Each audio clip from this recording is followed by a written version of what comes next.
Tin, tadadam, tadam. Le retour du mangeur de livres. Eh ben oui, malheureusement, pendant plus de 2 mois, je n'ai pas pu enregistrer de podcast. Et j'en ai été très malheureux, croyez-moi. Et donc, après cette longue absence, j'ai décidé de revenir, et de revenir en force, avec un podcast consacré à notre ami Conan le Barbare, et donc à son créateur, Robert Howard. Alors pour ceux qui suivent ce podcast, j'ai souvent fait allusion à Robert Howard comme étant l'un de mes auteurs préférés, avec Edgar Rice Burroughs par exemple. Et à chaque fois, je disais qu'un jour je ferais un podcast dédié à Robert Howard. Et en fait, là, donc, bien sûr, je vais parler beaucoup d'Howard, mais j'ai préféré commencer par un podcast sur Conan en particulier. Tout simplement parce que, malgré le fait que j'ai mangé du Robert Howard depuis plus de 20 ans ou 25 ans maintenant et que j'apprécie l'ensemble de son œuvre, paradoxalement, Conan, c'était justement un aspect de son œuvre que je connaissais le moins. Tout simplement parce qu'en réalité, j'y reviendrai, hein, ça a été super mal traduit en France et super mal distribué pendant très longtemps. Et que à l'époque où moi j'ai commencé à m'intéresser à Howard, il n'y avait qu'une seule édition, une maison d'édition en France qui s'appelle Néo, j'en ai parlé souvent aussi. Néo, ça voulait dire Nouvelle Édition Oswald. Et Oswald, c'était un couple d'éditeurs qui sont consacrés à publier toute la fantaisie et le fantastique de la fin du 19e et de la première moitié du 20e, on va dire. Alors dedans, justement, il y avait Howard, il y avait Clark Ashton Smith, il y avait Edmond Hamilton, il y avait Edgar Rice Burroughs, il y avait Rider Haggard, enfin, il y avait tous les grands. Et donc, justement, pour une question de droit, euh, ils avaient publié tout Howard, sauf Conan. Et donc, moi, les nouvelles de Conan que j'avais lues, c'était dans certaines anthologies, notamment chez J'ai lu, à l'époque où Jacques Sadoul, le grand directeur de collection Jacques Sadoul, spécialiste de la SF et de la fantasy, dont je parlais souvent aussi, euh, donc était officier, il avait sorti toute une collection de rééditions de textes qui avaient été publiés dans les pulps, les fameux pulps américains dont je vous parle aussi souvent. Donc, encore une fois, pour ceux qui ne le savent pas, que sont les pulps? Pulps, ça vient de la pulpe, hein, pulp, la pulpe à papier, et on les appelait les pulps parce qu'ils étaient édités sur le papier le moins cher en fait, le papier de plus mauvaise qualité, et ça coûtait pas très cher à acheter. C'est ce qu'on a ensuite appelé dans d'autres catégories les penny dreadful ou les dime novels, parce que un penny c'était 1 cent et un dime c'était 5 cents. Donc en fait ça coûtait pas cher quoi, c'était pendant la Grande Dépression et même avant. Et ça permettait donc aux aficionados de ce genre de récit de pouvoir lire des histoires. Alors, dans les pulps, il y avait de tout, hein. Il y avait des pulps de SF, de fantasy, de fantastique, mais aussi de crime stories, comme par exemple Black Mask, dans lesquels Chandler a fait ses armes, par exemple, où il y avait des pulps de western. Enfin, il y en avait pour tous les goûts et toutes les couleurs, on va dire. Et donc pourquoi je vous disais ça? Oui, donc Jacques Sadoul, dans les années 80, là, avait lancé une collection qui s'appelait Meilleurs récits 2, et à chaque fois c'était par exemple Meilleurs récits de Weird Tales, Meilleurs récits de Wonder Stories, oui, Meilleurs récits de Astounding Stories, et à chaque fois c'était donc le nom de ces pulps en question, donc plus particulièrement de SF fantasy, fantastique quoi, et bien sûr il y avait la part belle à Robert Howard dedans, parce que par exemple ça a été un des piliers de Weird Tales. Donc j'avais commencé par ça, j'avais lu des histoires de Cool, le roi barbare, j'avais lu des histoires de Bran McMorn, de Cormac McHart, et ça m'avait déjà fasciné, et je m'étais dit mais quel talent il a ce Robert Howard, quel conteur fantastique, pour nous entraîner à chaque fois dans des histoires comme ça, pleines d'aventures et de fantaisie. Mais en ce qui concerne Conan, il y avait que, encore une fois chez J'ai lu, des collections où d'ailleurs on savait pas trop par quel livre commencer, et avec les fameuses covers de Frazetta. Donc elles étaient affriolantes, hein, les covers, on avait envie de les lire, mais en fait moi, je sais pas, c'est un truc que j'ai loupé, j'étais jamais entré dedans. Et d'un côté, heureusement pour moi, puisque au début des années 2000, éditions Brajlon, là, quand elles sont fondées, très peu de temps après, en fait, elles sont associées avec quelqu'un qui s'appelle Patrice Louinet, qui est un spécialiste de la fantasy et le plus grand spécialiste d'Howard en France et peut-être dans le monde. Et il avait déjà dirigé une collection pour les éditions Del Rey aux États-Unis, qui sont une maison d'édition qui appartient à un Random House, c'est connu comme boîte d'édition aux États-Unis, et qui avait réussi à obtenir les droits justement pour établir toute une collection de Robert Howard par héros ou par thème. Donc ils avaient fait tout Conan, tout Cult, tout Solomon Kane, tout Brad McMahon, etc. Et elle avait eu du succès. Et comme il avait déjà dirigé cette collection, il s'était associé avec Brajlon pour faire la même chose en France. Et donc les premiers qu'ils avaient sortis, c'était 3 volumes de Conan. Alors bon, ça date d'il y a presque 20 ans, hein. Moi je me rappelle, j'avais acheté à l'époque. Et bizarrement, à part une ou deux nouvelles de lui, j'avais rien lu en fait de Conan. J'avais lu celle que tout le monde connaît, quoi, le phénix sur l'épée, la fille du géant des glaces, ou peut-être la tour de l'éléphant aussi. Bon, chronologiquement, ça tombe bien, ça fait partie des premières, mais par exemple, j'avais jamais lu la mythique Clos Rouge, et pourtant j'avais eu même l'adaptation en comics de comment ça s'appelle, Barry Windsor Smith, qui était un auteur de comics super connu. Et donc en fait, c'était un peu un trou dans ma culture howardienne, bien que je connaissais l'histoire de Robert Howard et l'histoire de la création de Conan, mais je sais pas, je l'ai gardé comme ça précieusement en me disant un jour je m'y mettrai et je les lirai pardon, d'un coup. Parce que justement, ce qu'il faut savoir aussi par rapport à l'édition de Conan et à l'ordre des nouvelles euh, qui ont été éditées, jusqu'à cette collection justement donc mythique de Del Rey et ensuite là chez Brajlon, en réalité les éditeurs, depuis la mort de Robert Howard, donc je vous rappelle, hein, je vais revenir après sur la bio d'Howard, mais pour vous cadrer un petit peu l'époque à laquelle il a officié, Robert Howard il est né le 22 janvier 1906 et il est mort le 11 juin 1936. Donc c'est une vie très courte et une carrière encore plus courte. C'est une étoile filante hein, dans la littérature américaine.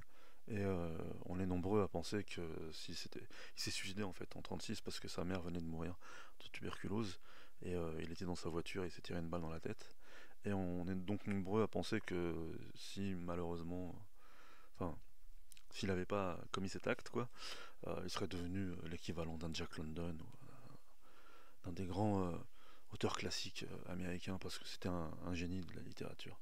C'est pas juste comme plein de gens ont l'image dans leur tête, quelqu'un qui a écrit les aventures d'un barbare en pagne en fourrure, quoi. Donc pour en revenir à justement le problème d'édition de, des nouvelles de Howard, en fait lui, quand il a écrit les Robert de les, les Robert. Et pourtant pour une fois, je ne fais pas un podcast à 4 heures du matin, je suis réveillé. C'est un dimanche après-midi pluvieux, donc j'en profite. Mais ça fait longtemps, j'ai plus l'habitude de soyez indulgent. Oui, il a toujours dit, Howard, que les nouvelles qu'il écrivait sur Conan, dont Conan était le héros, n'étaient pas chronologiques en fait. Il prenait toujours l'exemple d'un aventurier qui vous raconte ses histoires, et il disait si vous raconte ses histoires dans un bar ou le soir au coin du feu, il va pas vous raconter ses histoires de manière chronologique. Il va vous raconter ses aventures comme elles lui viennent au fil des souvenirs, et de temps en temps ce sera des aventures de sa jeunesse, de temps en temps des aventures plus tardives, et il estimait que c'était comme ça que on devait raconter la vie de Conan. Le problème c'est que quand il est mort, donc en fait les seuls qui ont eu la primeur de ce genre d'édition, c'est ceux qui ont lu les nouvelles de Conan dans les pulps, et notamment dans Weird Tales, parce que toutes les aventures de Conan ont paru euh, chez Weird Tales en l'espace de 4 ans, entre 32 et 36. Et Weird Tales, c'était le pulps qui était spécialisé dans la fantasy, mais un peu bizarre. Weird, ça veut dire bizarre. Euh, C'était un peu du fantastique. C'est là où on officiait justement Lovecraft et Clark Ashton Smith, par exemple. Et le directeur de Wartel, c'était un homme qui s'appelait Farnsworth Wright, pardon, et qui avait pris entre guillemets Howard sous son aile et qui appréciait, que pour lui c'était une vraie découverte littéraire, Howard. Et donc, euh, Conan a eu tout de suite du succès avec la première nouvelle qu'il lui avait envoyée, qui était donc la fameuse nouvelle le Phénix sur l'épée. Et ensuite, Farnsworth, oh putain, j'ai un accent anglais à couper au couteau là. Farnsworth, right, a, a accepté quasiment toutes les nouvelles au fur et à mesure que Howard les lui envoyait. Et donc, pour ceux qui étaient contemporains des sorties de ces Pulps, ils ont eu les nouvelles dans l'ordre où Howard les faisait paraître. Mais dès qu'Howard est mort, en fait, très vite, il y a un auteur dont je parlerai ensuite qui s'appelle Lyon Sprague de Caen. Il s'appelle Lyon, comme la ville de Lyon, c'est incroyable. Qui est connu des aficionados de la fantasy et de la SF. Justement, chez Néo, il y avait des œuvres de Caen. Et, par exemple, au Masque SF, il y en avait. Moi, je sais que de lui, j'ai lu que une espèce de pastiche de Edgar Rice Burroughs, justement, une espèce de pastiche de John Carter qui s'appelait Zey à la main de Zey. Et bizarrement, moi, j'avais adoré ce diptyque là parce que je trouvais que c'était vraiment bien. Et je connaissais pas encore Lyon Sprague de Caen pour ce qu'il était réellement, c'est-à-dire un escroc. Euh, je sais plus dans quelles conditions. Il faudrait justement demander à Louis Ney, mais j'avais écouté une interview de lui qui expliquait. Enfin, c'est connu pour les fans d'Howard. Hein. On sait que dès qu'il est mort, comme il n'avait pas d'ayant droit en réalité, et que ça marchait déjà bien, il y a plein de vautours qui ont essayé de s'approprier son œuvre. Et finalement, donc, c'est El Sprague de Caen là, qui a réussi à obtenir les droits. Et il s'est autoproclamé gardien du temple et gestionnaire de l'œuvre littéraire d'Howard, et surtout en ce qui concerne Conan. Et donc lui, il a fait, comme en fait Auguste Derleth a fait avec Lovecraft quand il est mort. Derleth, c'est lui qui a un peu inventé entre guillemets, le mythe de Cthulhu, en faire un peu quelque chose d'autre que ce qu'était Cthulhu pour Howard, et en faire presque une espèce de monstre justement de science-fiction, alors que pour Lovecraft c'était de l'indicible. Cthulhu, Nyarlathotep, tout ça c'était les grands anciens. Et il a voulu pareil faire une espèce de chronologie dans le mythe de Cthulhu. Et ben quand il a voulu faire la même chose, il a voulu en faire un récit qui commençait avec l'adolescence de Conan et qui finissait au moment où il devenait roi d'Aquilonie. Et ensuite d'ailleurs il a même intégré des récits euh, que Howard n'avait pas fini, qu'on a retrouvé justement dans, dans ses papiers quand il est mort, ou même des tapuscrits qui avaient été refusés. Et il a même inventé le concept de collaboration posthume. Donc ça veut tout dire quoi. Et il se permettait de prendre un bout de texte que Howard avait jeté à la poubelle et de le terminer ou de le faire terminer par un de ses affidés et d'en faire une aventure de Howard et de l'intégrer dans sa chronologie. Donc en fait, très vite, c'est aussi ce qui a nui à l'œuvre d'Howard en ce qui concerne Conan, c'est que pendant près de 70 ans, les gens pensaient que c'était vraiment une histoire chronologique et que toutes les histoires où il y avait le tampon Conan étaient réellement des histoires que Howard avait élaborées. Et il s'est associé à un autre auteur de SF qui s'appelle Lynn Carter. Et pourtant, Lynn Carter, c'est pas un salopard, lui. Et il a été même une espèce d'archéologue de la science-fiction. Il a écrit de la fantasy. Il a écrit une biographie de Tolkien. Il a écrit une histoire de la fantasy. Il avait fait un pastiche de Conan qui s'appelait Tongor, qui est pas dénué de mérite. Hein. C'était sorti pareil aussi au Masque Fantasy. Et bon, lui, je sais plus comment il s'est retrouvé associé à Sprague de Caen dans cette histoire. Hein. Peut-être que c'était le début de sa carrière et que c'était un mercenaire, quoi, et qu'il avait besoin de manger. Mais pendant longtemps, on voyait écrit sur les livres de poche, alors Conan, je sais pas, disons par exemple Conan le Conquérant d'Ober Howard par Sprague de Caen et Lynn Carter, par exemple. Donc on se demandait déjà, à combien ils se sont mis pour écrire cette histoire. Mais le problème, c'est que donc ça a été très inégal. Et pour plein de gens qui connaissaient pas la véritable histoire de la genèse euh, de Conan, euh, très vite, déjà s'ils tombaient sur les volumes où il y avait quasiment pas de Howard dedans, ils se disaient que c'était quelque chose de fade, de répétitif et peu simpliste, quoi, parce que souvent c'était des histoires où il y a un grand gars musclé qui sauve une demoiselle fort sympathique et jolie des griffes d'un sorcier maléfique, quoi. Et c'était redondant. Et donc, il y a plein de gens qui n'ont pas aimé Howard ou qui n'ont pas décelé la qualité littéraire de Conan en particulier, de Howard en général, à cause de ça. Donc pour en revenir à ce que je disais au début, moi, la chance que j'ai eue, c'est que, à part les nouvelles dans les anthologies de Jack Sadoul, pas de Jack Sadoul, de Jacques Sadoul, et peut-être, ouais, je vous dis, une nouvelle que j'ai dû lire peut-être dans un des Conan que j'avais acheté, bah, j'ai eu la chance de pas lire justement ces, euh, ces ersatz de Conan. Donc j'ai pas eu cette mauvaise image des écrits de Howard, et en plus moi, j'avais lu tous les autres euh, bouquin de Howard qui avait paru chez Neo, et j'étais un fan absolu, quoi. J'avais lu j'avais commencé par Kull. Kull, c'est un roi Atlante. D'ailleurs, il va être long, hein, le podcast, peut-être que je le couperai en deux.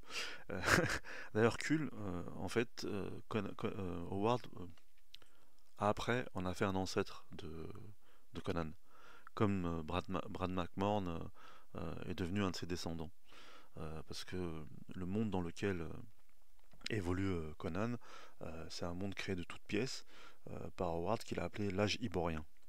Et l'âge iborien, en fait, ça correspond à un âge qui justement commence après l'engloutissement de l'Atlantide et jusqu'au un autre cataclysme qui précède l'histoire officielle en fait qu'on connaît.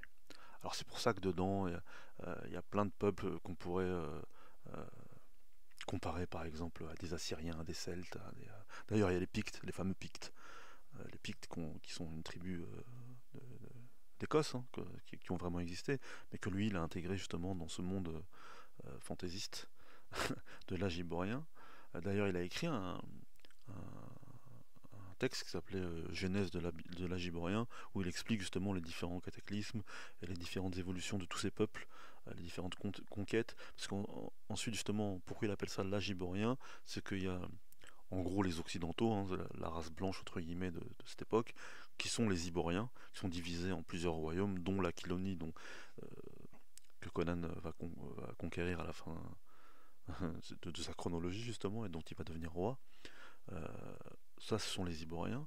Mais ensuite, il y a par exemple ce qu'on appelle le Kouch, qui est plutôt l'Afrique. Il y a l'Hyrcanie, qui est ce qui est à l'est de ce qui serait par exemple aujourd'hui la mer Caspienne. Il y a le Touran, pareil, qui sont les steppes.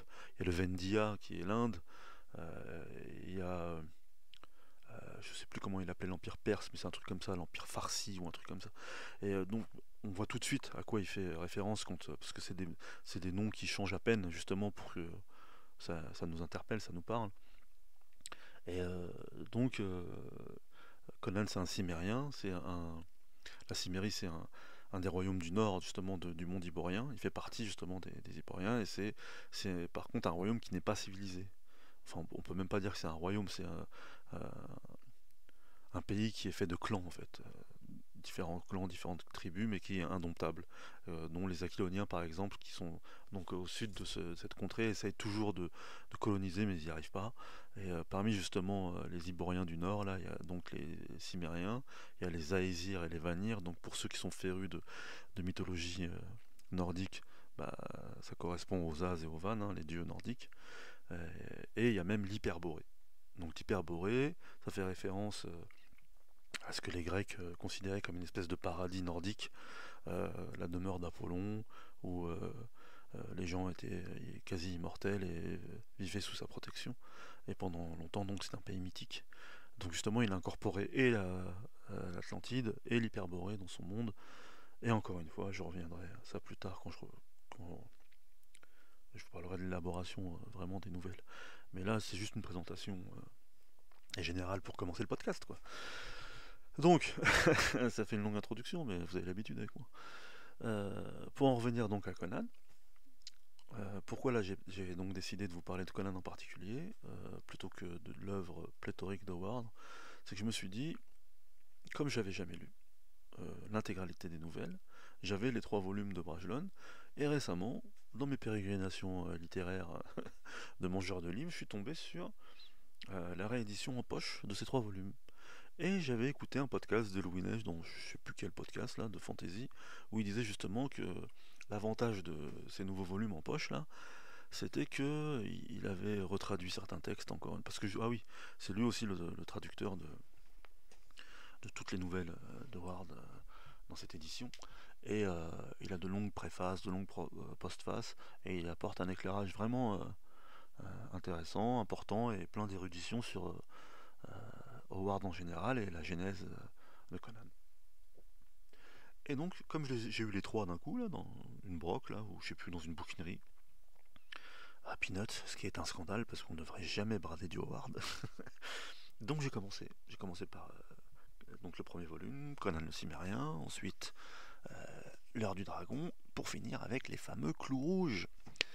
Et bah, je suis super content. Hein.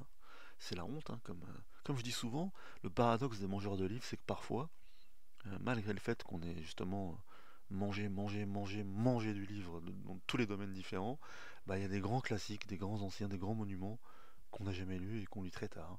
Là, il n'y a pas longtemps, j'ai fait un podcast sur Frankenstein, par exemple, que voilà, j'avais jamais lu. Bien que, bien sûr, je sache de quoi il s'agit, mais j'avais jamais lu. Là, je pensais faire un podcast sur Dr. Jekyll et Mr. Hyde, par exemple, c'est pareil, j'avais jamais lu. Enfin bref. Et donc Conan, j'avais jamais lu, à part 2 3 nouvelles. Donc, maintenant que j'ai brossé un peu le pourquoi du comment de ce podcast, bah, commençons alors avec le pourquoi du comment de Conan et les différentes nouvelles qui composent ce cycle. Et est-ce que vous êtes prêts à rentrer dans l'âge ivoirien? Un âge de barbarie, un âge de combat féroce et de princesses barbares et de sorciers fanatiques. Vous êtes prêts? Alors allons-y. Commençons par le commencement. Alors, tout commence au mois de février 1932, quand notre ami Howard envoie une nouvelle qui s'appelle Le Phénix sur l'épée à donc ce mec dont j'arrive jamais à prononcer le nom, Farnsworth Wright, donc éditeur de Howard Tales, et donc qui a pour héros principal un barbare, un cimérien nommé Conan. Et dans Le Phénix sur l'épée, on rencontre un Conan d'âge mûr qui, selon les propres dires de Howard plus tard, aurait plutôt 45 ans et qui venait de s'emparer d'un royaume, donc de ce monde iborien, qui s'appelle l'Aquilonie. Et il y a un complot visant à le détrôner parce que certains nobles l'estiment illégitime, vu que ce n'est qu'un barbare venu du nord, alors que l'Aquilonie est un royaume civilisé. Alors pour en venir à ces termes là de cimérien, d'aquilonien, d'iborien, comme je vous l'ai dit tout à l'heure, en fait Robert Howard c'était un féru d'histoire, mais vraiment. Et la plupart de ses autres récits et des personnages qu'il a inventés sont souvent dans un contexte historique. Par exemple, quand on parle de Sonia la Rouge. Alors aujourd'hui, on a tout de suite l'image d'une rouquine sexy en bikini métallique qui se bat et qui est contemporaine de Conan. Pardon. Mais en réalité, Sonia la Rouge, dans une des nouvelles d'Howard, c'est euh, une breteuse du XVIe siècle qui se trouve, je crois, sur les remparts de Vienne à l'époque du siège des Ottomans, si je me souviens bien. Peut-être que je la confonds avec Agnès la Noire, parce qu'il y a Sonia la Rouge. Mais en tout cas, c'est pas une personnage de l'âge iborien. C'est vraiment une breteuse du Moyen Âge. Alors bien sûr, c'est une femme forte qui se laisse pas faire et qui est douée à l'épée. Et mais par contre, c'est bien plus tard, déjà par rapport au film de George Milius, quand il a eu du succès avec Schwarzy, on y reviendra hein, aux adaptations. Et ensuite, quand Marvel avait acquis les droits de, de Conan pour en faire des comics, c'était Roy Thomas, le scénariste qui était successeur de Stan Lee en tant que publisher, le rédacteur en chef en gros de Marvel, qui s'était mis dans l'idée de transposer ce personnage pour en faire un pendant à Conan quoi, et en faire une fille sexy, quoi, une barbare sexy. Donc ensuite, tout le monde a appris à connaître ce personnage en tant que barbare au féminin, quoi. Et donc pourquoi je vous dis ça? Oui, par rapport au vernis historique auquel s'attache Conan, souvent je vais me tromper, Howard dans ses récits. Il l'a dit lui-même une fois dans une de ses lettres, et ça aussi j'y reviendrai, puisque Howard, comme Lovecraft et compagnie, à l'époque il n'y avait pas internet et peu de gens avaient le téléphone, c'était des grands adeptes de l'épistologie, quoi. Il s'écrivait des lettres tout le temps. Et d'ailleurs, c'est grâce à ça aussi qu'on a plein d'informations sur la vie et l'œuvre de, par exemple, des trois grands Dwarf Tales que sont Lovecraft, Howard et Smith. Et dans une des lettres justement qu'il écrivait alors, à un des deux, à Howard ou à Smith. euh, D'ailleurs, petit aparté, les éditions Monemos, là, vous savez, ils ont fait des grandes anthologies de Lovecraft sur toute son œuvre. Et apparemment, ils avaient fait un financement participatif pour essayer de sortir toute la correspondance entre Lovecraft et Howard. Je crois qu'ils s'appelaient ça en anglais, je crois que c'est les Crimson Letters ou un truc. Et j'ai vu il y a pas longtemps sur le net qu'apparemment ça a marché et que ça risquait de sortir. Et ça, c'est le rêve de tout vrai fan de ces deux-là. Parce que le peu de lettres déjà qu'on a lu d'eux, c'est incroyable. Mais donc, pour en revenir à ce que je disais, il expliquait à Lovecraft que pour être en connexion avec ces personnages, il avait toujours besoin de leur donner un background historique. Et parce que lui, ce qu'il préférait écrire, en réalité, c'était des récits historiques. Un de ses, euh, un de ses maîtres en littérature, c'était Harold Lamb, qui était un écrivain autant entre guillemets historien qu'écrivain de fiction. Il avait écrit une grande histoire des croisades. D'ailleurs, c'était disponible en collection blanche, bizarrement, chez Gallimard. Je l'ai eu une fois entre les mains et puis je sais plus ce que j'en ai fait. Enfin bref, c'est pour ça donc que beaucoup de fans d'Howard pensent que ses meilleurs récits en fait sont les récits qui se passent par exemple à l'époque des croisades ou justement à l'époque de Bran McMorn où les Pictes se battent contre les Romains ou enfin, plein de types de récits mais ancrés dans l'histoire réelle et pas fantasmagorique comme l'Agiborien. Mais en tout cas, il expliquait que si il n'arrivait pas à construire un vrai background historique, il perdait le contact avec ses personnages et donc il a fait la même chose pour Conan. Donc il a créé tout ce monde iborien. Et donc le fer de lance de ce monde iborien, vu que c'est un blanc, un américain et tout, bah, c'est les occidentaux en gros. Et il avait même dessiné une carte, et d'ailleurs on dit souvent que, peu de gens le savent, mais tout le monde pense que c'est Tolkien le premier dans le monde de la fantasy à avoir créé une carte du monde qu'il a créé, justement qu'il a inventé. Et ensuite, maintenant, dès qu'on ouvre un livre de fantasy, à la carte au début, ça paraît faire partie du genre. Mais en 1932, Howard c'était le premier, parce que je crois que c'est en 37 qu'est sorti Le Seigneur des Anneaux. Et bon, alors peut-être que Tolkien avait créé la carte avant, hein, mais apparemment, les spécialistes des deux auteurs pensent que c'est quand même Howard qui a inventé ce principe de carte en premier. Et d'ailleurs, dans cette édition, on voit les deux premiers essais qu'il a fait. Et c'est marrant parce que c'est en surimpression sur la carte, on va dire, de l'Europe et de la Méditerranée et de l'Afrique du Nord. Et donc on voit en filigrane la carte du monde actuel, quoi, et les pays qu'il a créés par-dessus. Donc la Méditerranée n'existe pas, il y a une espèce de mer Caspienne agrandie qui s'appelle la Vilayet, et donc au nord-ouest, il y a tous ces royaumes iboriens, qui sont des royaumes entre guillemets de race blanche, parce que pareil, pour un lecteur d'aujourd'hui, ça paraît un peu parfois bizarre, le fait qu'il appuie souvent sur le fait qu'il y a la race blanche, la race noire. C'est comme bon, on sait très bien par rapport à sa correspondance justement qu'il n'était pas raciste, parce que justement il a souvent été dur avec Lovecraft par rapport à ça dans sa correspondance. Mais bon, c'est un peu gênant, c'est vrai, en 2025 parfois de voir ce concept de race tellement appuyé, mais c'était la mentalité de l'époque, faut aussi comprendre ça. Et donc justement, l'Aquilonie, là, dont le roi, dont Conan est le roi, là, dans la première nouvelle, c'est le plus grand royaume, le royaume le plus fort du monde occidental.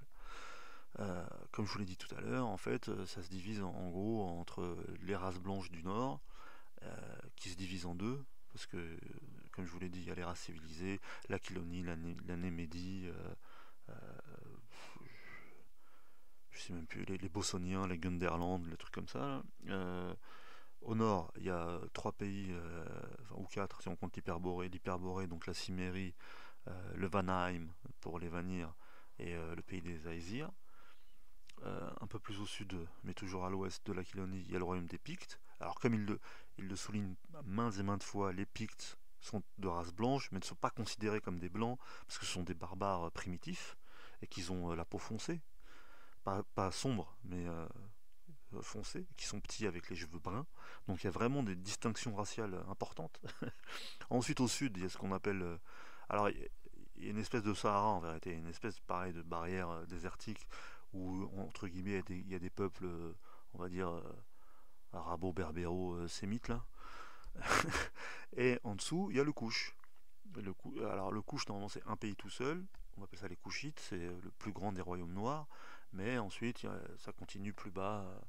euh, il y a le Punt aussi, qui est un pays noir. Et voilà. Et entre les deux, les pays, genre, on va dire de Roveux, c'est genre le Zingara, les pays comme ça où il y a des pirates, etc. Et à l'est, il y a donc l'Hyrcanie et Touran, c'est les peuples des steppes. Et un peu plus au sud, il y a le Vindhya qui est l'Inde. Et entre les deux, il y a une espèce d'empire iranien, l'empire farsi, je crois. Donc, ça vous donne à peu près une image de ce qu'est le monde iborien.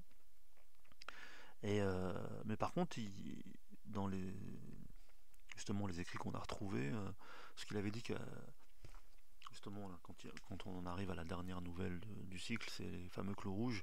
Il pensait qu'il allait arrêter d'écrire des nouvelles de Conan, et de toute façon lui il voulait se consacrer ensuite à l'écriture justement de récits historiques sur la frontière en fait du sud-ouest américain, donc un peu du western, mais aussi sur tout ce qui concerne en fait les colons et euh, l'antagonisme qu'il y avait entre les Indiens et les nouveaux venus. Et justement les clous rouges, ça parle des Pictes et des colons aquiloniens, et en fait c'est une allégorie sur la conquête de l'Ouest en réalité. Et pareil sur une espèce de civilisation qui serait incarnée par les Aquiloniens, et de barbarie par les Indiens. Mais pas dans le sens négatif forcément barbare. Parce que justement, tout le concept de Howard sur l'ensemble de son œuvre, sur Conan en particulier, c'est l'opposition entre la barbarie et la civilisation. Et le fait qu'en réalité la barbarie a plus de qualité intrinsèque que la civilisation. Que le barbare est franc, honnête, qui se laisse pas faire, qu'il n'y a pas toute cette hypocrisie qu'il y a dans le monde civilisé. Et souvent, justement, ce qui fait qu'Howard s'en sort, ou que Howard s'en sort, oui, que Conan s'en sort dans ses aventures, ou que il prend l'allant sur les personnages dits civilisés, c'est justement cette vitalité barbare qu'il a en lui, cette honnêteté foncière, et ce sens de la justice inné un peu que des barbares ont par rapport au polissage et au vernis civilisé que les peuples plus évolués pensent avoir. Et je pars dans tous les sens, hein. J'espère que vous me suivez. Et donc, on en revient au Phénix sur l'épée, la première nouvelle. Donc ça se passe en Aquilonie au moment où euh, Conan est devenu roi. Alors à l'époque, cette nouvelle, c'était la première qu'il avait envoyée donc à Wartels, et elle a eu du succès tout de suite. Alors bien sûr c'était la première, Wartels n'a pas fait la cover du magazine euh, avec cette histoire, mais très vite ensuite, comme elle a eu du succès, et que Howard a donc pu enchaîner euh, les envois, la plupart des temps, à chaque fois qu'il y avait une nouvelle de Conan, la couverture du Pulps y faisait référence. Et donc ce qui a étonné les lecteurs au début, c'est que la deuxième nouvelle, tout le monde pensait que ça allait se passer encore en Aquilonie, avec un roi d'âge mûr qui aurait des aventures différentes. Bah, la deuxième nouvelle, c'est pas ça du tout. La deuxième nouvelle, on trouve un Conan à l'aube de sa vie presque, qui est encore dans les étendues glacées du Nord, et c'est la fille du géant des glaces. Et moi je me rappelle justement, c'est une des seules que j'avais lues avant, et que j'avais relue souvent parce elle est dans plein d'anthologies. Elle a une poésie particulière, j'avais toujours aimé cette nouvelle. Et ça se passe vraiment aux confins du nord du monde, où justement il y a eu une époque dans sa jeunesse où Conan a fait partie d'une tribu à Aesir qui se battait tout le temps contre les Vanir. Et lors d'un de ses raids, il se retrouve tout seul dans les montagnes glacées, poursuivant une- j'allais dire une femme. Alors au début, il pense que c'est une femme justement, mais qui est d'une beauté incroyable et qui est un peu évanescente et qui est comme une sirène en fait du nord qui l'envoûte presque euh, pour l'emmener en fait à sa mort aux mains de son père qui est un des géants des glaces comme dans la mythologie nordique là, comme Loki par exemple les pères de Loki c'était des géants des glaces et donc rien à voir avec la première nouvelle et même dans le style d'écriture c'est totalement autre chose et ce qui va être fort justement dans tout le cycle de Conan c'est ça et c'est pour ça qu'en réalité tous les connaisseurs de Conan n'ont jamais accepté cette fausse chronologie qui a eu lieu ensuite dans toutes les éditions de Conan, de faire étape après étape, tout, euh, justement je veux dire toutes les étapes, tout ce qui s'est passé de manière chronologique dans la vie de Conan. Alors que pour Howard justement c'était ce qui lui venait en tête. Parce que pareil, Conan c'était un peu un Conan. Oh là là, mais à chaque fois, Howard, dans sa correspondance, surtout avec Smith et Lovecraft, une fois que les premières nouvelles ont paru chez Weird Tales, il a toujours fait croire que euh, c'était presque de l'écriture automatique, les nouvelles de Conan. Il disait toujours je viens de terminer une nouvelle de Conan et ça m'a pris aucun travail. C'est comme si l'esprit de Conan prenait possession de moi et me dictait ses aventures du début à la fin. Et bon, alors, il y a plusieurs versions différentes du même type de lettres. Mais alors qu'en fait maintenant on sait très bien, maintenant qu'on a retrouvé les tapuscrits, les manuscrits, que parfois ils mettaient des mois à écrire une nouvelle, qu'il y revenait, que parfois ils se servaient d'une nouvelle précédente, d'un autre personnage pour l'adapter et la transformer en une nouvelle de Conan. Par exemple la première, le Phénix sur l'épée, c'est une adaptation d'une nouvelle de Kull, justement, le roi Atlante, qui s'appelait Par cette hache je règne. Donc on sait très bien que il travaillait vraiment, et qu'il y a certaines nouvelles qui ont maturé des mois en lui, et qu'il a fallu des événements extérieurs pour qu'il arrive à les terminer. Mais bref, c'était pour expliquer vraiment pourquoi il passait à chaque fois d'une époque à une autre, et parce que souvent aussi c'était des thèmes différents qu'il voulait aborder. Et aussi, comme c'était les premières nouvelles, par exemple dans la première, là, le Phénix sur l'épée, il n'y a pas cette dimension sexuelle d'une jeune fille plantureuse à sauver. Là, dans la deuxième, c'est vrai, la fille du géant des glaces, il poursuit une femme qui est superbe, mais c'est plus une espèce d'allégorie de la sirène, quoi. Ensuite, je crois que c'est la tour de l'éléphant, la troisième, euh, parce qu'elle est assez brève, hein, la fille du géant des glaces. Je vérifie vite dans le recueil, parce que pour une fois je l'ai devant moi. Non, ensuite c'est le dieu dans le sarcophage. Alors pareil, là c'est encore une autre nouvelle qui a lieu dans un autre endroit. Et là c'est carrément du mystique et ça tient aux religions de l'époque de l'âge iborien. Et pareil, hein, c'est des religions qui s'inspirent des religions antiques. Par exemple, il y a des prêtres d'Amon, il y a le dieu Seth.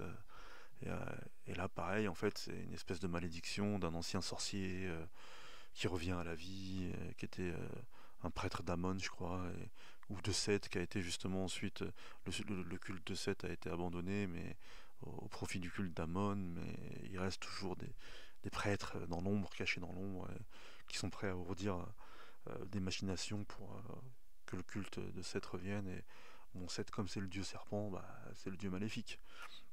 Et là, ça se passe encore dans un autre pays, je crois que c'est en Zingara. Et c'est à une époque où il est encore très jeune, Conan. Euh, et pareil, il n'y a pas encore cette dimension de jeune fille sexy à sauver, quoi. Ensuite, il y a la tour de l'éléphant qui est super connue. Là, c'est l'époque où c'est un voleur, où il se retrouve dans les royaumes iboriens, justement, et euh, sans le sou. Alors parfois il est mercenaire, parfois il est pirate, et là il y a toute une époque où justement on s'en est inspiré dans le film, où c'est un voleur en gros. Et la tour de l'éléphant, c'est la tour qu'on voit dans le film en réalité. Quand avec Valeria et son, son ami hircanien, là, ils escaladent la tour et qu'à l'intérieur il y a un serpent géant et qu'ils arrivent à-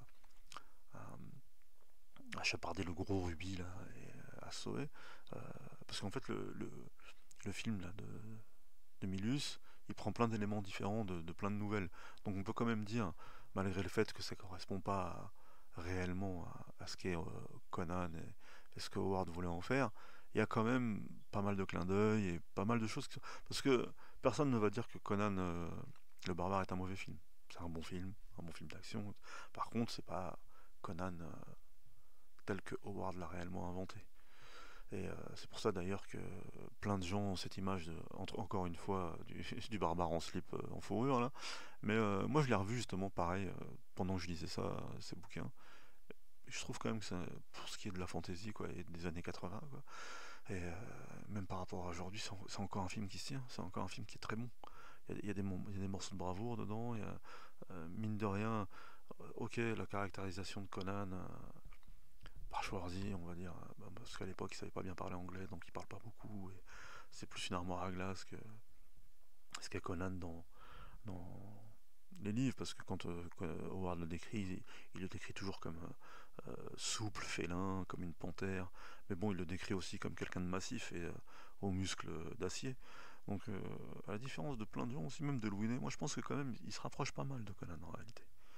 Et par exemple, la relation qu'il a avec Valeria, euh, quand elle revient de la mort, par exemple, pour le protéger, l'espèce de magicien là, qui se transforme en serpent. Ok, c'est pas tout à fait Conan, mais Emilius il avait quand même capté, moi je trouve. C'est mon avis, ça, après, personnel. Mais comparé à plein de films de fantasy d'aujourd'hui, il est extraordinaire, en tout cas.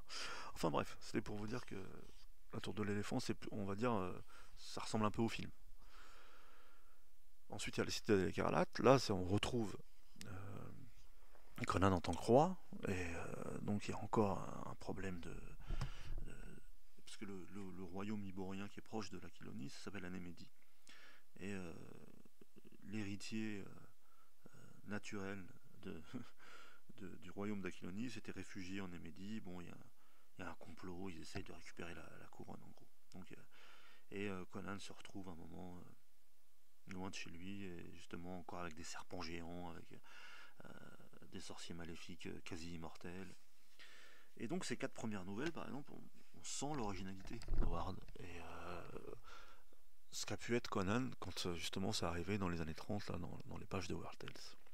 Le truc c'est qu'il y a eu une époque où Conan il a eu besoin. Conan. Je vais jamais réussir. Où Howard a eu besoin d'argent quoi. Et il a vu que euh, Conan était un peu une machine, et il y a quelques nouvelles dont on voit en fait que ça devient un truc automatique où il y a une princesse ou une jolie fille à sauver, un méchant sorcier, et puis voilà quoi.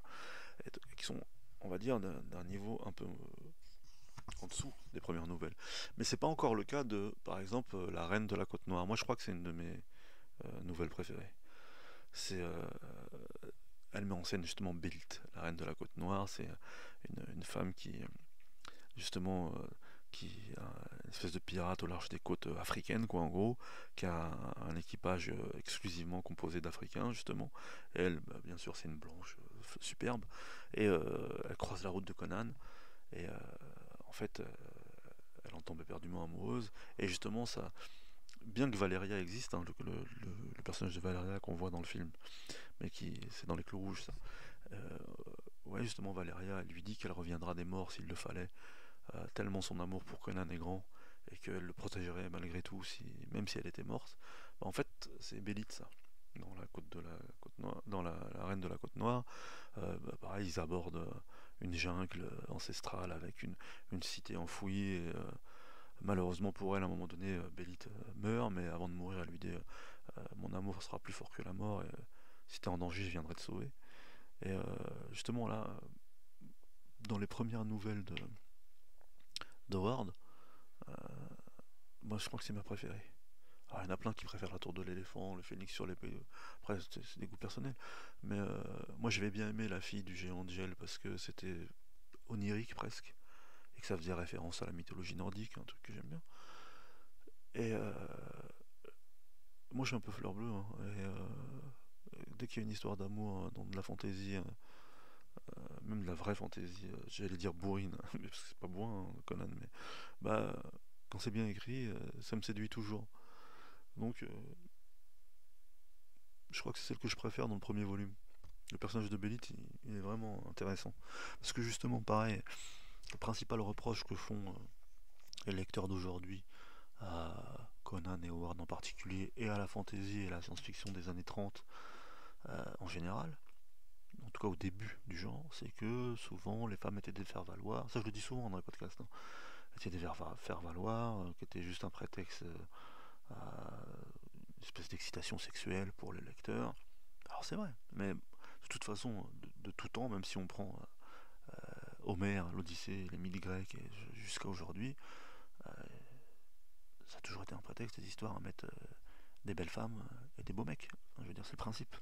Cette polémique qu'il y a depuis quelques années de dire, par exemple même dans les comics, que le côté sexy c'est pas bien, ou même dans les films, pourquoi les films, bah, à quoi ça sert sinon de regarder un film ou de lire une histoire si c'est pour voir des gens moches? On s'en fout. Je sais que là ça fait vieux con ce que je dis, j'ai jamais compris cette critique en réalité. Bien sûr qu'on veut des héros musclés et forts et des filles sensuelles et sexy, bah, ça fait partie de l'évasion. Enfin bref, en tout cas, c'était pas des femmes objets. La preuve en est Bélite ou Valéria. C'est des femmes fortes qui s'en laissaient pas compter, qui étaient capables de se battre contre des hommes et d'imposer leur volonté en plus à des hommes. Bélite, par exemple, c'est elle le capitaine du bateau, c'est pas juste une soubrette ou genre la femme du capitaine qui est bien jolie et que tout le monde voudrait serrer mais qui n'y arrive pas parce que c'est la femme du capitaine. Donc en tout cas, ce qui est intéressant, c'est que quand Conan était libre de son écriture et qu'il n'était pas pressé par des besoins d'argent ou par les desiderata de l'éditeur, il faisait des personnages féminins intéressants. Et donc, dans le premier volume, on voit petit à petit le glissement. Alors, c'est un glissement qui est temporaire, hein. C'est pas pour... Mais par exemple, il y a une nouvelle qui s'appelle Xutal la crépusculaire. Et c'est marrant parce que dans le dernier volume, il y a justement la toute dernière nouvelle de Howard qui s'appelle Les Clous Rouges. On sent qu'en fait, le premier essai de cette histoire, c'est ça, c'est Xutal, la crépusculaire, une cité perdue, ou une civilisation qui a sombré dans la décadence, vit en vase clos et accepte de se faire dévorer la nuit par une espèce de dieu noir, sans rien faire, et sinon ça donnant juste à des orgies et à la drogue, quoi, en gros. Et bon, moi j'aime bien hein, cette nouvelle, malgré le fait qu'elle soit de moins bonne qualité littéraire, c'est vrai. Mais on sent un peu le glissement où c'est un peu plus facile. Il y a une jeune fille en détresse qui est bien sûr fantastiquement belle. Conan arrive, il la protège, elle tombe amoureuse de lui éperdument, c'est facile. Alors que justement, quand c'est Valeria ou Bélite, c'est pas facile. Enfin, je veux dire, Bélite, c'est un amour sincère, et, je veux dire, c'est presque love at first sight, c'est une espèce de coup de foudre. Et Valeria, au début, elle méprise Conan. Et il lui faut du temps avant de se rendre compte que c'est pas juste un barbare, un homme violent qui serait prêt à se jeter sur elle si l'occasion se présentait. Et justement, dans quelques nouvelles, et c'est là où on décèle cette espèce d'écriture automatique qu'avait Howard parfois pour juste pouvoir se faire payer, euh, bah c'est à chaque fois qu'il y a une fille facile en gros, et que la nouvelle est vite expédiée. Mais bon, il faut lire quand même, hein. Je dis pas ça pour que vous ne lisiez que quelques nouvelles de ce volume. Et donc en tout cas ce qui est cool avec le premier volume là, de, de Conan, c'est qu'il y a quand même, je les compte là, 1, 2, 3, 4, 5, 6, 7, 8, 9, 10, 11, 12, il y a 13 nouvelles. Et ce qui est fort aussi dans ce volume, c'est que, à part les nouvelles, il y a aussi justement, et c'est ce que j'aime bien avec Louis Ney, euh, il a mis du matériel en plus. Il a mis déjà des synopsis de, de nouvelles pour voir justement comment travailler Howard. Par exemple pour la Cité de l'Écarlate, pour le Colosse Noir. Il a mis des histoires inachevées.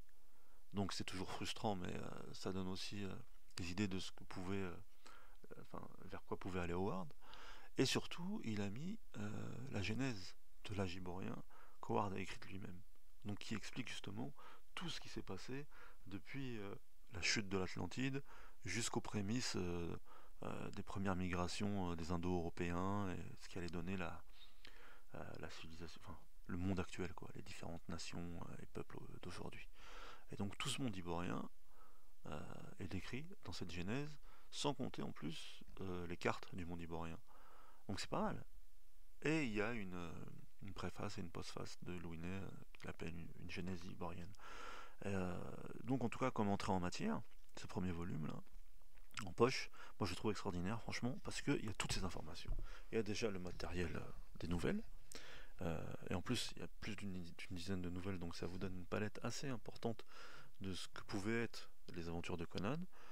Il y a aussi, et il explique ça dans sa préface, justement qu'à un moment donné, parce qu'il ne faut pas oublier que Howard écrit à l'époque de la Grande Dépression. Les pulps, quels que soient les pulps, par exemple Farnsworth Wright, là, dont je parle pour Weird Tales, c'est un des grands éditeurs de pulps. Par exemple, il y avait Hugo Gernsback qui était Wonder Story et avec Campbell, John W. Campbell, les deux c'était aussi des écrivains qui étaient pour Amazing Story ou Astounding Story. C'est les trois plus grands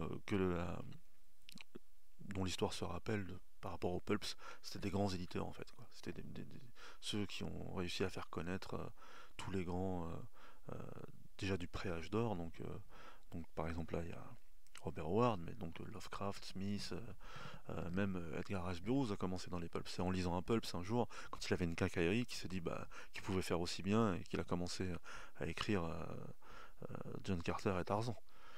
Euh, et même après, ensuite, justement, par exemple, Gernsback, avec son magazine, la Wonder Stories, c'est lui qui a initié l'âge d'or. On dit que l'âge d'or commence en 39 avec un de ses numéros, avec justement les Heinlein, les Asimov et compagnie. En fait, je dis ça pourquoi? Parce que, comme je vous l'ai dit au début, les pulps, on l'appelait ça les pulps parce que c'était fait avec le papier le moins cher.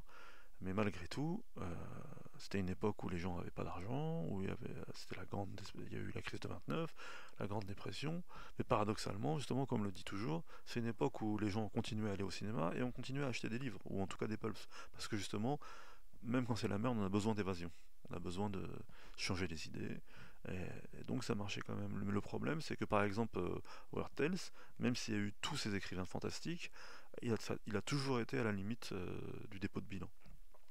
Et il y a même une lettre célèbre qui est reproduite dans un des volumes là, de Conan, euh, où Howard écrit à Wright en lui disant c'est bon, j'aime pas faire ça, mais vous me devez 155 $, ça fait 8 mois que ça dure. Parce qu'en fait, Howard Tales, il payait à la parution. Il acceptait un texte et il payait à la parution. Et donc il fallait attendre en fait. Il fallait attendre, même si vous saviez que votre texte allait pas, était accepté par le magazine, le chèque venait pas tout de suite. Et à un moment donné, donc il y a eu. Parce qu'à un moment, on voit que pour une nouvelle, Howard il est payé 155 $. Donc 800 $, ça pouvait représenter peut-être l'équivalent peut-être d'un an de nouvelles envoyées à Weird Tales et sans argent reçu. Et c'est pour ça en fait que Howard, par moment, là, surtout parce que Conan, c'était la première fois où il s'est rendu compte que justement euh, il y avait un succès inégalé d'un de ses héros et que parfois il pouvait en fait sombrer dans la facilité. Bon, c'est rarement le cas. Et même les nouvelles qui sont entre guillemets moins bonnes par rapport aux standards howardiens, c'est quand même de très bonnes nouvelles, de divertissement, on va dire. Et c'est pour ça aussi qu'Howard était un vrai mercenaire. Il envoyait des nouvelles aux magazines, aux pulps spécialisés euh, de récits de boxe. C'est pour ça que ça donnait par exemple les Steve Costigan, c'est un de ses héros, c'est un mec un boxeur dans les mers de Chine là, et qui a en même temps des aventures un peu surnaturelles. Et dans les crime stories, il a un détective qui s'appelle Steve Harrison. Euh, justement, il a des nouvelles de héros un peu euh, espèce d'explorateur un peu J'allais dire à Indiana Jones, mais, ouais, mais c'est vrai, genre Elborak ou des choses comme ça, un peu avant l'heure, toutes ces nouvelles justement historiques des royaumes d'outre-mer. Non, il envoyait à tous les magazines possibles et imaginables, et c'est pour ça aussi que parfois il arrivait à recycler certaines histoires en changeant juste le contexte.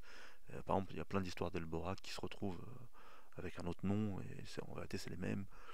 D'ailleurs, c'est ce qu'a fait aussi malheureusement Sprague de Caen. On sait qu'il y a une ou deux histoires d'Elborak qui étaient inachevées, je crois, et il a juste changé le nom parce que Elborak, c'est un Américain qui se retrouve pareil dans les années 20-30 en Asie centrale, genre en gros en Afghanistan et tous les pays en ce temps là, et en fait qui s'intègre parfaitement à la culture du coin et qui devient un aventurier célèbre, et respecté même par les tribus farouches d'Asie centrale. Et justement, à un moment donné, Conan, il se retrouve dans ce qui est l'équivalent de cette région du monde. Il appelle ça les tribus Afghoulis, donc on voit bien que c'est l'Afghanistan, quoi, et qui sont juste au nord du Vendia, donc au nord de l'Inde, et avec toutes ces tribus à la limite des steppes, etc. Et en plus, c'est une très bonne nouvelle. Il y a une nouvelle là, dont je vous parlerai plus tard qui se passe à cet endroit-là, où c'est un Afghouli. Là. Je crois que c'est les sorciers du cercle noir. Elle est fantastique cette nouvelle. Elle est fantastique. En tout cas, c'est une de celles qui m'a le plus emporté. Et donc, il a recyclé aussi Sprague de Camp, il avait compris. C'est pour ça, je vous dis que pendant longtemps, ça a été sous-estimé Conan. Et donc, pourquoi je vous disais ça? Oui, par rapport à l'inégalité des nouvelles. Mais il faut pas s'arrêter à ça. Et en tout cas, dans le premier volume, ensuite, il y a par exemple la maison aux trois bandits. Et ça, c'est marrant parce que, en fait, c'est un mystère en chambre close. C'est une énigme policière. Et donc, voilà, ça part encore dans une direction totalement différente. Il y a le bassin de l'homme noir, il y a le diable d'airain. Donc, le premier volume, ce qu'il y a de bien, en tout cas, pour quelqu'un qui a jamais lu du Conan, c'est que ça vous donne un éventail de toutes les aventures possibles de Conan. Parce qu'ensuite, dans les deux autres, je crois qu'il n'y a que dans le troisième où il y a vraiment les guerres contre les Pictes, là, où il n'y en a pas dans les deux premiers volumes.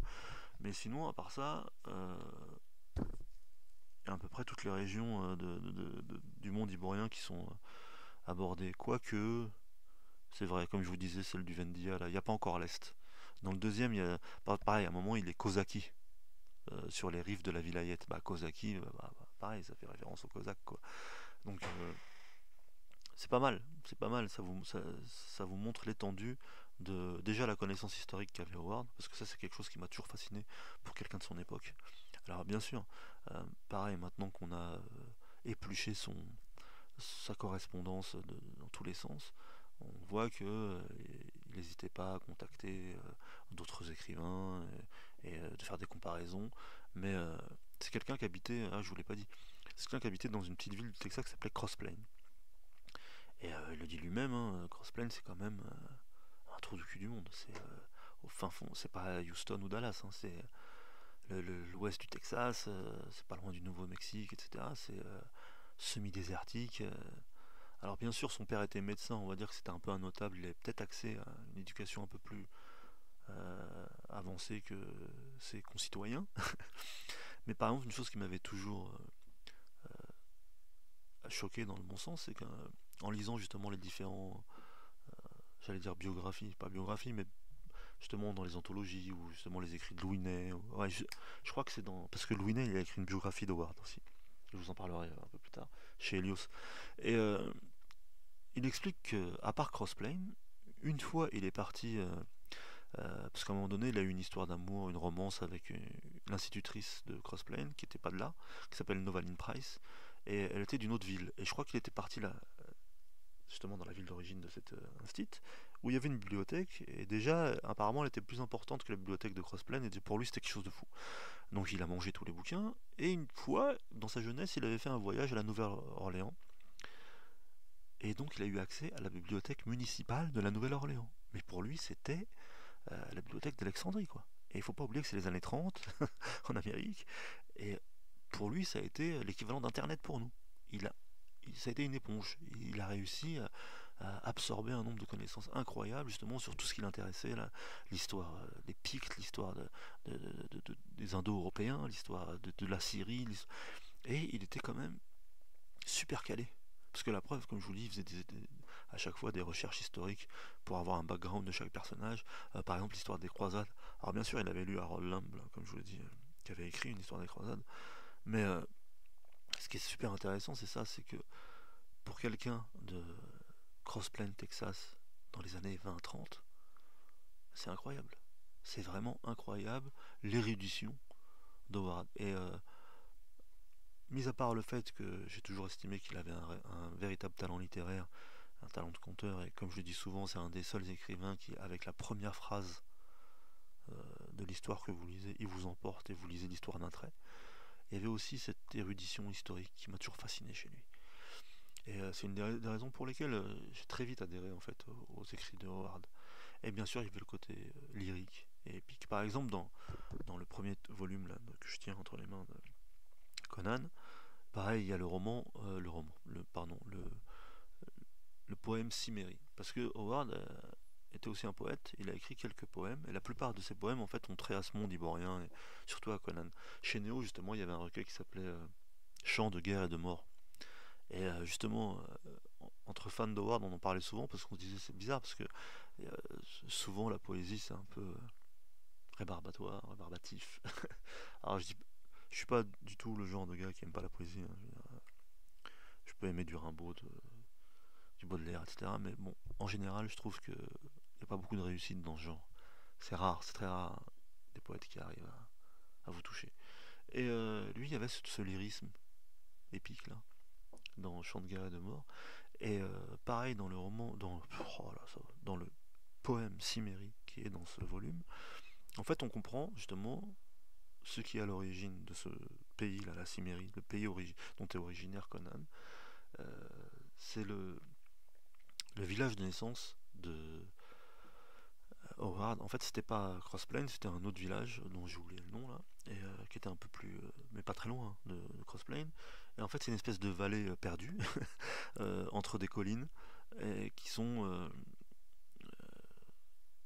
pleines de forêts de pins et où le ciel est toujours bas, gris, et où il fait toujours sombre, c'est lugubre. Comme il le dit lui-même, il n'y a rien de plus sombre qu'une forêt de pins. Et en fait, il écrit un long, long poème sur cet endroit. Et d'aucuns pensent que euh, la- l'inspiration première de la Cimmérie et du caractère aussi mélancolique de Conan, c'est cet endroit en fait. Et quand on gratte justement un peu la biographie d'Howard, on se rend compte que au-delà des recherches historiques qu'il a fait pour chacun de ses ouvrages, c'est toujours aussi beaucoup d'éléments autobiographiques qui sont à l'origine et de ses écrits, enfin et de ses histoires et de ses personnages. Par exemple, un des leitmotifs des nouvelles de Conan, c'est que c'est un personnage qui est très cyclothémique, on va dire, très mélancolique. C'est-à-dire que en même temps, il peut avoir un appétit d'ogre, tant sexuel que ordinaire, boire jusqu'à plus soif, combattre, rire, chanter, etc. Autant, euh, d'un moment à l'autre, il y a quelque chose qui va lui rappeler la condition humaine, sa condition de mortel, et une immense mélancolie va s'emparer de lui. Et il y a la phrase célèbre qui dit qu'à un moment il s'éclame, il dit je ne sais pas si le monde est une illusion, mais si le monde est une illusion et que je suis moi-même une illusion dans cette illusion, alors ça revient au même, c'est comme si j'étais vivant. Et du moment que je peux sentir euh, le corps d'une femme sous mes mains et euh, l'éclat des épées pendant la bataille et le goût du vin sur ma langue, alors je suis heureux et je ne pense pas à ce qui arrivera après. Et ça me suffit. Et en gros, ça veut dire que malgré le fait que ce soit un guerrier hors pair, un combattant quasi invincible, un tombeur de princesses en tout genre, et quelqu'un d'intrépide et qui ne connaît pas la peur quasiment, en réalité, sa condition de mortel le terrifie. Et souvent, d'ailleurs, c'est pour ça aussi que c'est le seul cimérien qu'on rencontre à travers toutes les aventures de Conan. On voit pas d'autres cimériens. On voit pas d'autres Cimmériens, il n'y a que lui. Parce que il n'y retourne jamais. En tout cas, dans les nouvelles, on ne le voit pas y retourner. Dans certaines lettres qu'il envoie à des fans, il dit oui, il est reparti de temps en temps, mais en réalité, on ne le voit pas y retourner. Et il a dû partir aussi de Cimmérie à cause de ce trait de caractère apparemment qui est commun à tous les membres de son peuple et qui fait que aussi l'environnement de cimérien produit des gens comme ça mélancoliques, même s'ils sont d'une ardeur folle au combat et qui sont euh, d'une vitalité incroyable pour les civiliser. Ils ont cette terreur en eux de la condition humaine, de la faim qui les étreint souvent. Et justement, ça crée une espèce de paradoxe. Parce que de l'extérieur, on pense que c'est quelqu'un surtout sur qui tout ricoche, sur qui rien n'a de prise et qui n'a peur de rien, mais en réalité, il a des tourments existentiels justement dignes d'un civilisé et non pas d'un barbare. Et souvent, donc,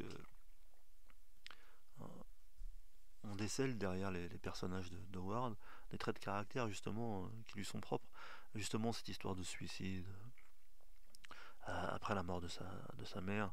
Alors, ça n'a jamais été vraiment résolu. On l'a retrouvé bien sûr dans sa voiture le lendemain avec une balle dans la tête, mais euh, il avait déjà parlé de suicide apparemment à certains de ses amis quelques mois auparavant.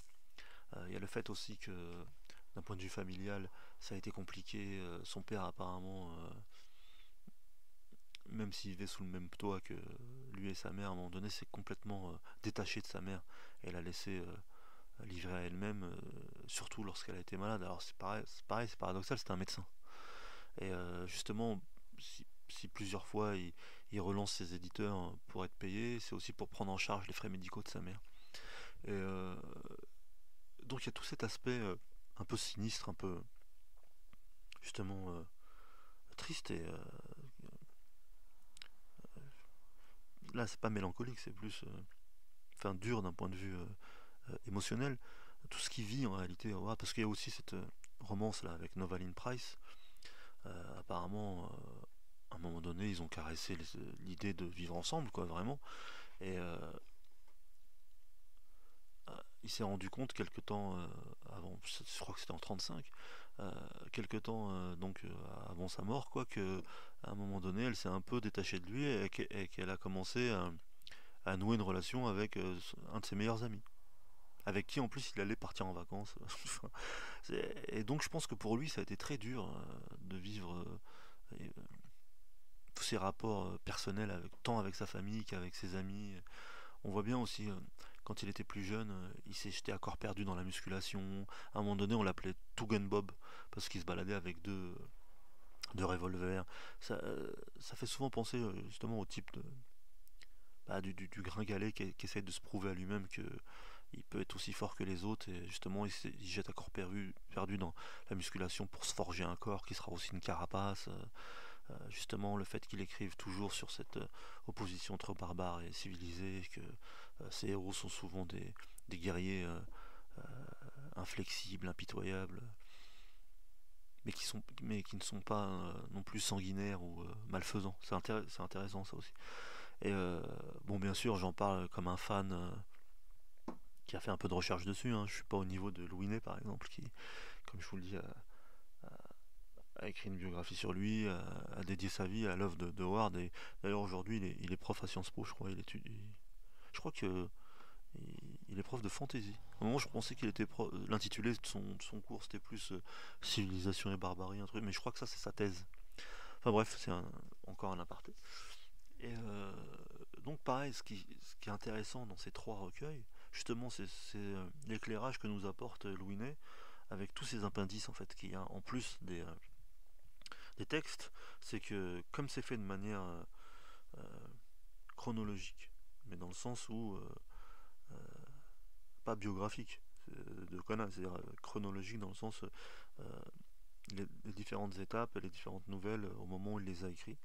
On voit aussi l'évolution d'Howard, parce que comme je vous le disais, malheureusement, il n'a pas eu une carrière longue, elle a été brève sa carrière, à peine une dizaine d'années, Et comme il le disait lui-même, il pensait ensuite s'orienter vers un autre type d'écriture, mais à chaque fois, euh, c'était quand même en lien avec les fantômes et son passé et de son environnement. Par exemple, dans le troisième volume, j'y reviendrai sûrement, je pense que je vais faire plusieurs podcasts, parce que je vois que ça fait presque 1h10 que je parle.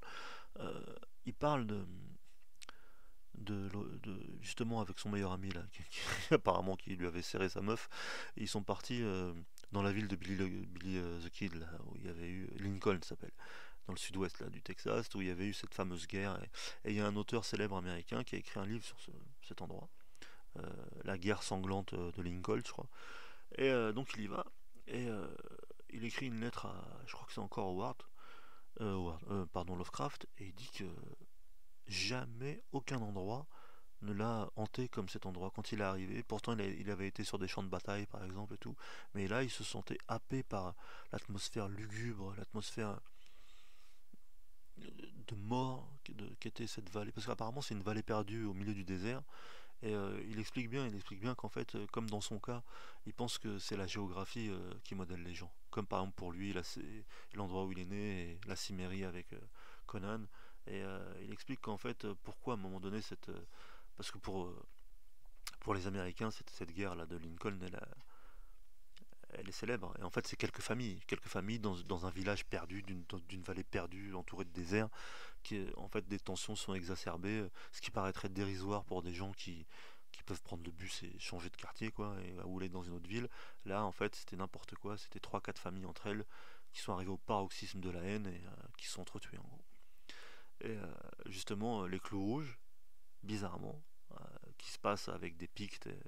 Ah non, pardon, les clous. Si, avec les clous rouges, non, c'est pas avec des pictes. Les clous rouges, c'est la dernière nouvelle qui se passe dans une cité perdue, justement, où il y a une peuplade qui vit en vase clos, qui est divisée en deux groupes, quoi, et qui se bat depuis des dizaines d'années.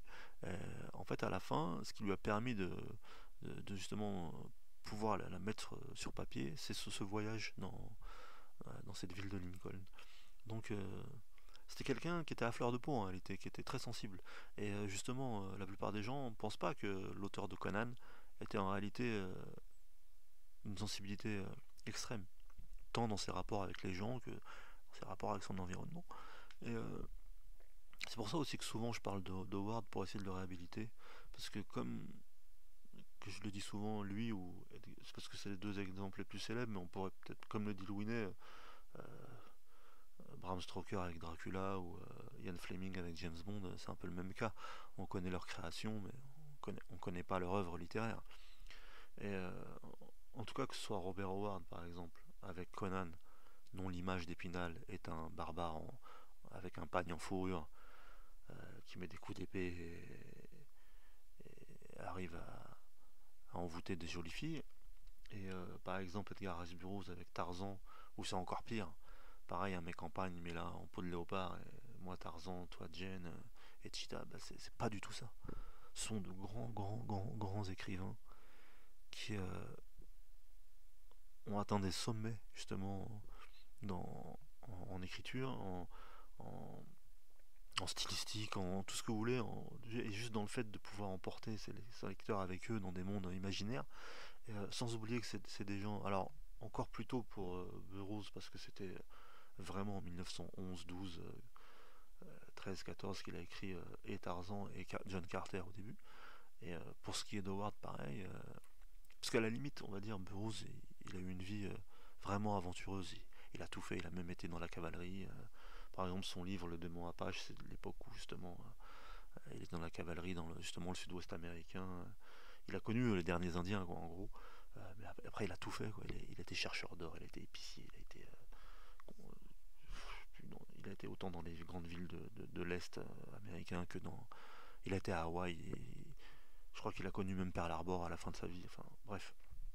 À la limite, on aurait pu dire qu'il avait une vie qui a alimenté les aventures de ses personnages. Mais Howard, comme je vous le dis, à part quelques voyages dans le sud-ouest américain, c'est que ses lectures et sa sensibilité personnelle qui ont fait qu'il a réussi à écrire de tels chefs-d'œuvre. Et encore une fois, je ne saurais que vous enjoindre à essayer, au moins, si vous avez une image négative de ces personnages, à à essayer de lire les nouvelles les plus célèbres par exemple de Conan, quoi. Comme je vous disais, La Reine de la Côte Noire ou Les Clous Rouges, ou pour les derniers, je crois que c'est La Rivière Noire ou quelque chose comme ça. Attendez, je regarde juste dans le dernier volume, parce que d'aucuns pensent que c'est la plus grande nouvelle de Howard. Et comme à l'époque, justement, un truc qu'on ne sait pas, c'est pourquoi il y a souvent noir et rouge dans les titres. Bah, c'était une demande des éditeurs, parce que c'était ce qui faisait vendre en fait. La flamme rouge, les clous rouges, la rivière noire, choses comme ça. Et voilà, au-delà de la rivière noire. Au-delà de la rivière noire, c'est une nouvelle fantastique. Fantastique. C'est pareil, c'est la barbarie, la civilisation, c'est Conan contre les Pictes. Ou par exemple, justement, dans le deuxième volume, il y a La Dent du Dragon. La Dent du Dragon, en fait, c'est un roman. Et moi, je savais pas que Howard avait écrit un ou deux romans. Alors, bien sûr, on peut appeler ça une novella. C'est pas un roman de 200 pages, bien que ça doit les approcher. Mais il y a Le Peuple du Cercle Noir et L'Heure du Dragon, qui sont deux romans courts. Ou même, ouais. Après, il y a une novelette, La sorcière viendra au monde. Mais par exemple, L'Heure du Dragon, c'est un vrai roman. Un vrai roman de bataille, d'usurpation, de sorcellerie. Et on voit là toute la palette que Howard pouvait déployer dans ses histoires de Conan. Et en réalité, alors moi, c'est vrai, hein, comme je vous l'ai dit au début, j'ai été plus séduit dans l'œuvre howardienne par des héros comme Kull, le roi barbare, ou Cormac MacArt, ou Bran McMorn. Bran McMorn, c'est fabuleux. C'est un Pict, justement, mais pareil, au début, c'est des histoires juste contre l'armée romaine, mais après, ce qui est fort avec Howard, c'est que il se retrouve dans les steppes, il se retrouve en Inde, il se retrouve. Enfin, c'est incroyable. Il y a aussi des. Alors, Louinet, j'allais dire, il est d'accord avec moi, il me connaît pas, hein. Mais par exemple, lui, il estime que toutes ces histoires des royaumes d'outre-mer, c'est-à-dire de l'époque des croisades, en fait, sont peut-être les plus réussies. Moi, j'avoue que c'est aussi des histoires qui m'ont vraiment plu et qui m'ont happé d'une manière incroyable à l'époque. Mais il y a aussi une espèce de club d'explorateurs qu'il a créé, justement, où c'est des personnages récurrents. Alors, c'est des petites nouvelles, malheureusement, qu'on retrouve dans des livres séparés. Je pensais que Louinet, quand il a fait justement cette collection là chez Bragelonne, je pensais qu'il ferait un volume dédié qu'à ces nouvelles-là, mais peut-être que c'était pas suffisant pour faire un recueil. Mais justement, c'est vraiment des histoires typiquement pulps, quoi. Des mecs c'est genre du Doc Savage, quoi. Ils se retrouvent dans un club, ou je sais plus, c'est la maison d'un d'entre eux, quoi. Et chacun se raconte ses dernières aventures, et c'est du Indiana Jones pur. Alors pareil, il a écrit un roman en fait qui est inachevé, qui s'appelle Almuric. Alors Louinet, lui, il le déteste, il trouve que c'est mauvais, mais moi j'adore, parce que c'est du John Carter like, quoi, et j'ai adoré moi Almuric. Donc je ferai d'autres podcasts, hein, pour vous parler des autres œuvres d'Howard, et peut-être même que je ferai une partie 2 pour vous parler du volume 2 et 3 de Conan, parce que je trouve 1h18 là, ça fait un peu beaucoup, ou est-ce que vous vous en foutez, comme c'est le retour, hein, du mangeur de livres. Non. Bon, allez, je vais être gentil avec vous. Peut-être que vous en avez marre de m'écouter. En tout cas, je suis content d'être revenu. Euh, Pareil, si ça vous plaît, toujours, et si vous estimez qu'il y a un peu de valeur dans le travail que je fais, eh ben, faites des commentaires, faites des likes, surtout partagez le podcast. Et justement, je voudrais remercier. Il y a deux, trois auditeurs là pour la première fois, et paradoxalement, pendant la période où j'ai rien fait, qui m'ont laissé des commentaires pour la première fois et qui étaient contents de ce que j'avais fait. Et ça m'a fait vraiment plaisir. Vraiment, ça m'a fait chaud au cœur parce que, comme je le dis souvent, en fait, moi, ce podcast, c'est juste une histoire de passion. C'est la passion des livres que j'ai depuis tout petit, en fait, et ça fait des décennies que je mange des livres et que j'ai envie de faire partager cette passion, tout simplement. Alors aujourd'hui, avec les podcasts et cette technologie fantastique, on peut vraiment toucher plein de gens. Donc encore une fois, j'espère que ça vous plaît et que ça vous donne envie surtout de lire. Et si c'est le cas, n'hésitez pas à m'envoyer un petit commentaire, un petit like, une petite note, et à partager tout ça. En tout cas, je reviendrai très vite pour une deuxième partie de Conan. Je l'espère. À bientôt, chers mangeurs de livres. Et faites ripaille, faites bombance, plein de livres, quels qu'ils soient. Salut.